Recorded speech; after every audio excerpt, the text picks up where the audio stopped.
दोस्तों, राम मंदिर में जो चंदे की लूट हुई है, जो चंदे की डकैती हुई है, और इस डकैती से जो बीजेपी और आरएसएस पर जो एक बदनुमा दाग लगा है, बीजेपी और आरएसएस की जो साख जो चकनाचूर हुई है, इस बदनुमे दाग से बचने के लिए इसको धोने का एक प्रयास है। और इसके बीच में मोदी और संघ का प्रमुख आरएसएस चीफ मोहन भागवत के बीच में एक डील हुई है, और इस डील में कानून तक को ताक पर रखा गया है। डील क्या है? जो राम मंदिर का जो ट्रस्ट है, मंदिर का ट्रस्ट, जिसकी 3 मेंबरीय कमेटी है, और इस कमेटी में चंपत राय जनरल सेक्रेटरी, अनिल मिश्रा और गोपाल राव हैं। और इस डील के बीच में चंपत राय, जिनके ऊपर सारी सुइयां पॉइंटेड हैं। दोस्तों, 3 महीने पहले एसबीआई ने, स्टेट बैंक ऑफ इंडिया ने चंपत राय को रिपोर्ट भेजी कि जो चंदे की काउंटिंग हो रही है उसमें कुछ गड़बड़ी है।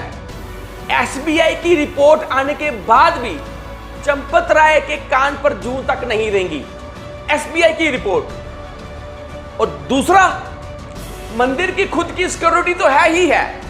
चंपत राय के खुद के पर्सनल 400 बॉडीगार्ड्स हैं, 400 बॉडीगार्ड्स, और जिनकी सैलरी सालाना जो सैलरी उनकी बैठती है वो 12 से 15 करोड़ बैठती है। जब ये चंदे की चोरी हो रही थी, इसकी लूट, इसकी डकैती हो रही थी, तब ये 400 सिक्योरिटी गार्ड कहां थे? दोस्तों, जो डील है वो डील में ये माना जा रहा है कि अगर चंपत राय अरेस्ट होते हैं, उन पर एफआईआर होती है, तो आरएसएस की छवि धूमिल होती है, उनकी छवि पर दाग लगता है। क्योंकि आरएसएस ने ही एक मंदिर का एक बहुत बड़ा आंदोलन क्रिएट किया था बीजेपी को सत्ता में लाने के लिए। आरएसएस ने राम मंदिर आंदोलन, अगर चंपत राय और बाकी 2 मेंबर अरेस्ट होते हैं तो आरएसएस की छवि धूमिल होती है। अगर ये अरेस्ट नहीं होते, इन पे एफआईआर नहीं लगती, तो बीजेपी पे दाग लगता है। आगे चुनाव आ रहे हैं, किस मुंह से राम के नाम पे ये वोट मांगेंगे?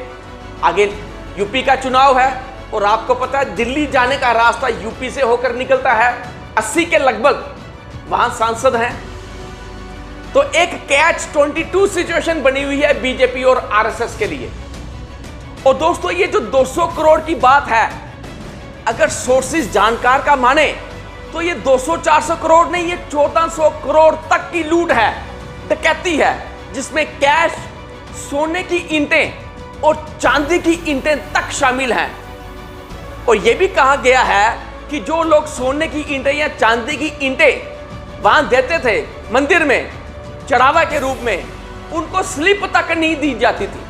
उनको बोला जाता था पहले हम चेक करवाएंगे कि ये वाकई सोने या चांदी की ईंटें हैं या नहीं हैं। तो ये कहकर उनको टाल दिया जाता था, और साल, 2 साल, 5 साल जिन जिन लोगों ने चढ़ावा दिया उनको आज दिन तक किसी को स्लिप मिली ही नहीं।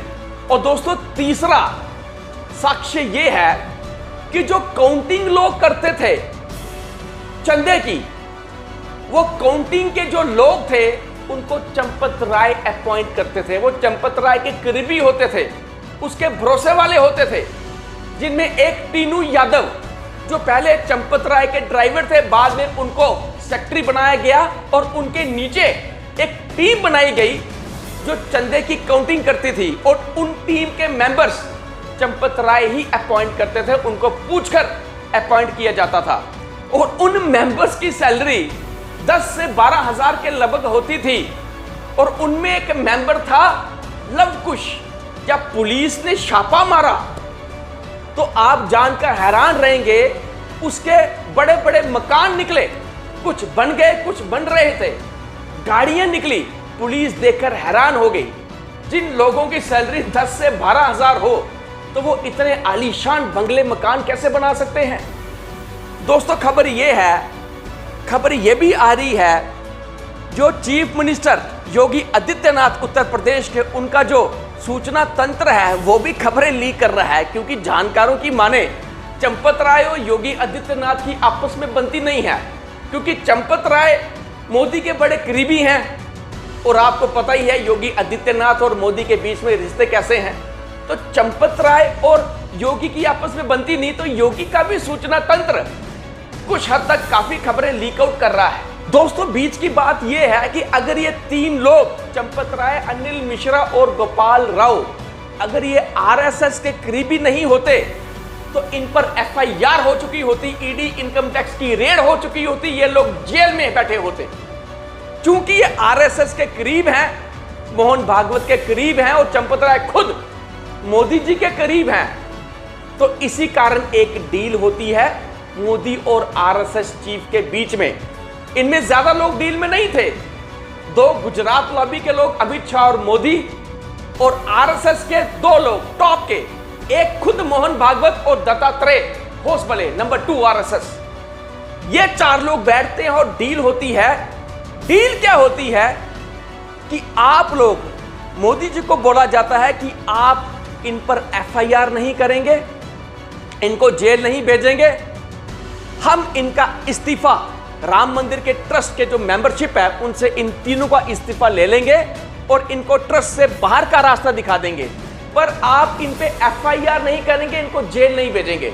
और बदले में मोदी जी राम मंदिर ट्रस्ट के लिए एक सीईओ अपॉइंट कर सकते हैं, चीफ एग्जीक्यूटिव ऑफिसर, जो आईएएस ऑफिसर होता है और मोदी जी का बेशक करीब हो, वही मंदिर ट्रस्ट को संभाले। तो ये छूट दी गई है मोदी जी को, पर मोदी जी इन तीन पर एफआईआर नहीं करेंगे। तो दोस्तों, सवाल ये पैदा होता है कि ये सब करने के बाद भी क्या इनकी साख बच पाएगी? जिस राम मंदिर को बीच में रखकर राम मंदिर के नाम पर आंदोलन कर कर बीजेपी वोट मांगती है और बीजेपी सत्ता पे आई, राम भगवान पर पूरे हिंदुस्तानियों की आस्था है, उनकी आस्था के साथ इन लोगों ने खिलवाड़ किया। राम भगवान के नाम पर चंदे की लूट हुई है, डकैती हुई है, और ये पैसा बड़े बड़े पॉलिटिकल लीडर्स भी बोल रहे हैं और जानकार भी बोल रहे हैं, ये जो इतना पैसा जो ट्रस्ट का जो लूट चंदे की हुई है, इन पैसे का इस्तेमाल कर कर सरकारें गिराई जाती है, एमपी एमएलए खरीदे जाते हैं। तो दोस्तों, बीजेपी जिस भगवान राम का नाम लेकर सत्ता में आई, उसी भगवान राम के साथ इन्होंने खिलवाड़ किया है, विश्वासघात किया है, लोगों की आस्था के साथ, उनके दिल के साथ, उनके इमोशंस के साथ बीजेपी और आरएसएस ने खेला है। तो दोस्तों, आप खुद सोचें, खुद बताएं कि ये डील होने के बाद भी क्या इन लोगों की साख बच पाएगी? क्या ये अपने आप को पाक साफ साबित कर पाएंगे? आपका बहुत बहुत शुक्रिया।